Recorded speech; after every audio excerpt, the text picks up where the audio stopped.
Ang bayan ng San Jose sa lalawigan ng Camarines Sur ay kilala sa natatanging nitong ganda. Dahil dito, marami ang pumupunta mga turista upang pasyalan ang natural nitong ganda.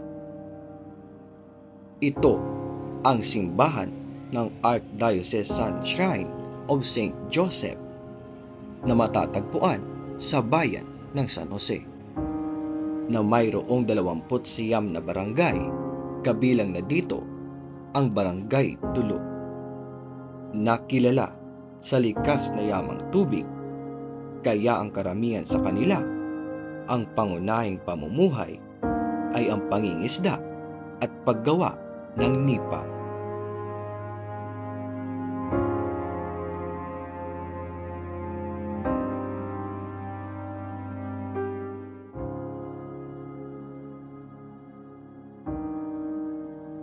Ngunit alam nyo ba na ang Dulo ay mas kilala pa sa pagkuha at pagbenta ng tuboy na kilalang hanap buhay? Ang tuboy ay isang uri ng shell o kabibi na nasa putikan na ibinebenta upang magkaroon ng salapi.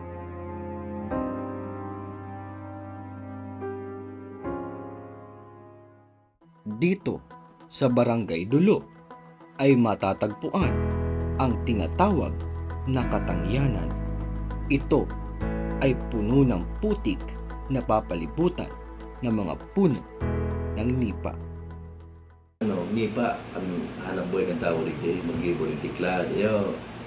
Tapos, ang ikadua, inin mga tuwi na yan, talaga yan ang mga dinaubos-ubos.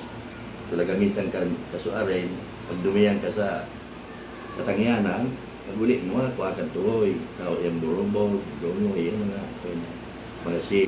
Ang tuhoy, kung hilingon po nindo, siguro naglibutan.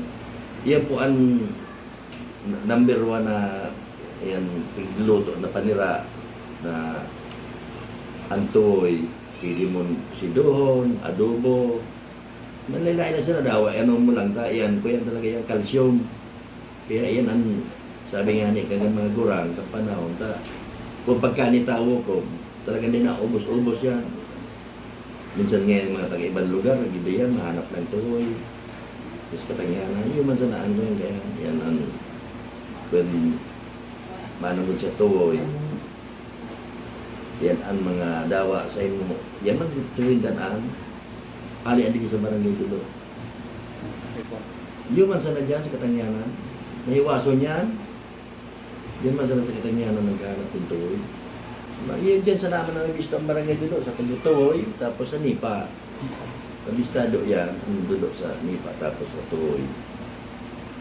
Nakilala namin at sinamahan kami sa Katangyanan ng isa sa kilalang mangtutuwoy dito sa Barangay Dulo. Ako po si Marilong, 57 years old, taga Barangay Dulo.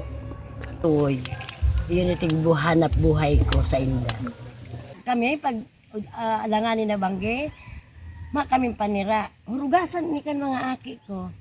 Pagkahugasin da, ilagdas kawali, takpan sibuyas bawang. Mama, bakal alang. Yan na panitabi. Ubus ang malutong sa 2 kilo. Inis na may silpa. Yun na sana. At least yun. Maray na paraan.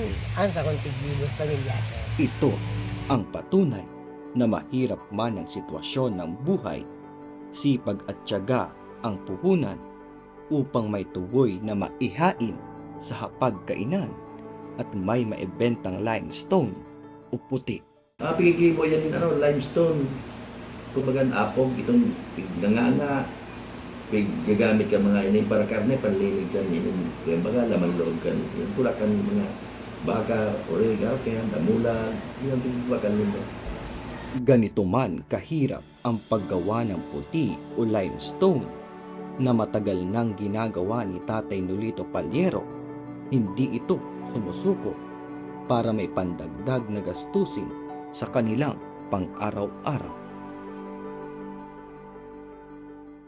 Ang mga tambalos-los na yan, so sabi yan na itong nagtuwoy, na nawawara, ito mga pig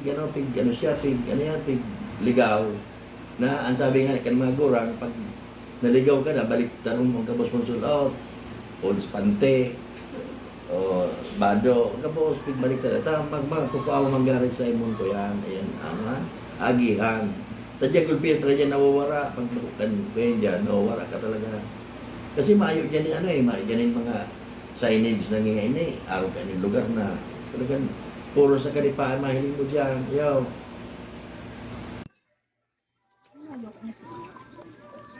Una ano ka madi, kamurusdot ka na. O ano na pagbuhay tayo ni Madi? Marali ng bakalon. May palang may init kam si Agong. Sinabi mo pa, si Agong po sa banggit, pero may maribong ang pamayo, nag-uli, burat pa. Wala pa si Agong, matibos. Maray pang ago mo may go sa kuya bagahuga ko na mayo pang trabaho. Mala, may pa kami isap na ning bagas.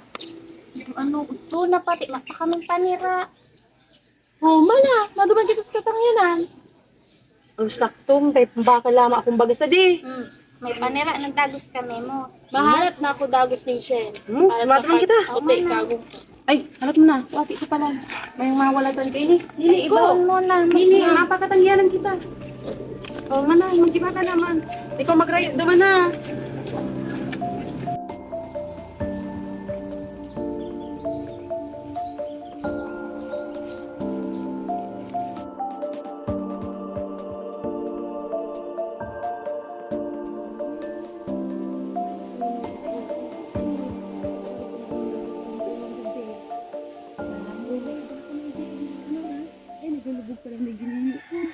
Paano ko mag-ano?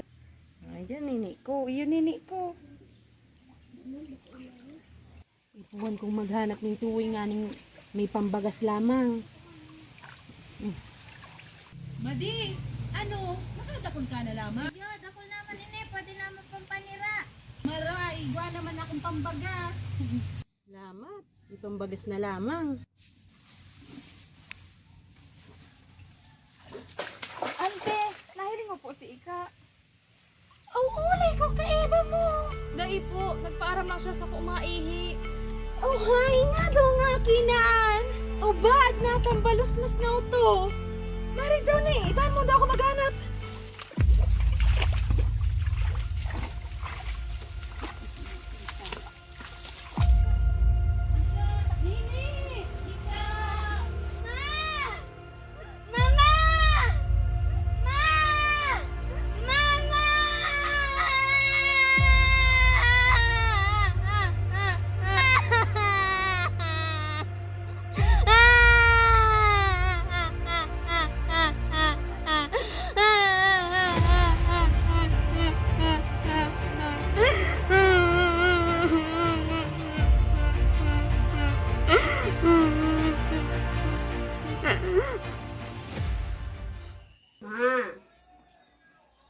Mama, Ano man?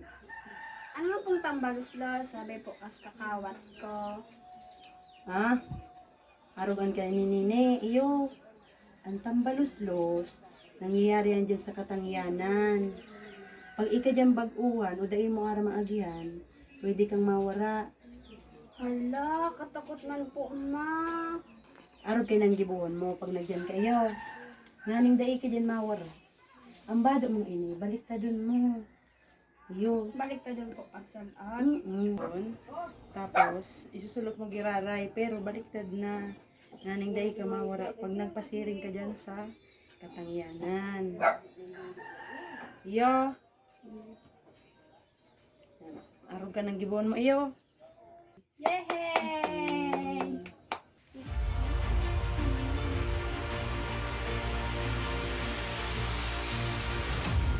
Ma! Ika! Ma! Ika! Ika! Ika! Ika! Ma! Ika! Na ano ka? Natambalos-los po ako, ma. Ay, iyo nantig sabi kong tambalos-los na. Kaya ang sabi nung tambalos-los na, yan so, sabi parawara kan mga naghahanap buhay dyan ang ituon. Sa kabila ng mga kwento, patungkol sa tambaluslos, marami pa rin ang patuloy na kumukuha ng tuwoy dahil ayon sa kanila, mas mabuti nang nakikipagsapalaran sa katangyanan kaysa naman kumulo ang tiyan. Ang nakulan tamang yan, sabi ko nga ni ka, nakakasugpon ang kan pangipo, kan lamang sa rodigay. Dumiyan ka lang sa katangyanan, pag uli mo, pabakal ka ng tungod din bagat, iwa ka pang panira. Kung bago ka rin dinuga ko, magyan ka lang sa katangyanan, pag uli, may iwa ka pang panira, makakapabakal ka ba nin? Pantungod din bagat, tapos magkamitan mo lang ka na rin. Yung ka naglilin hanap buhay na kumbaga sa ano nga na talagang kung mapista, halos yun ang pig-aragawa na panhanda, ma-order nga kung yung lighting balde, yung mga paratoy, ayun ang ihanap hindi sa muyak ang mga nagbibisita rin, adobong tuoy. Ito ang buhay, kultura at sining na kinagisnan na patuloy na pinakaiingatan para sa mga susunod pang henerasyon, may putik pang mahuhukayan.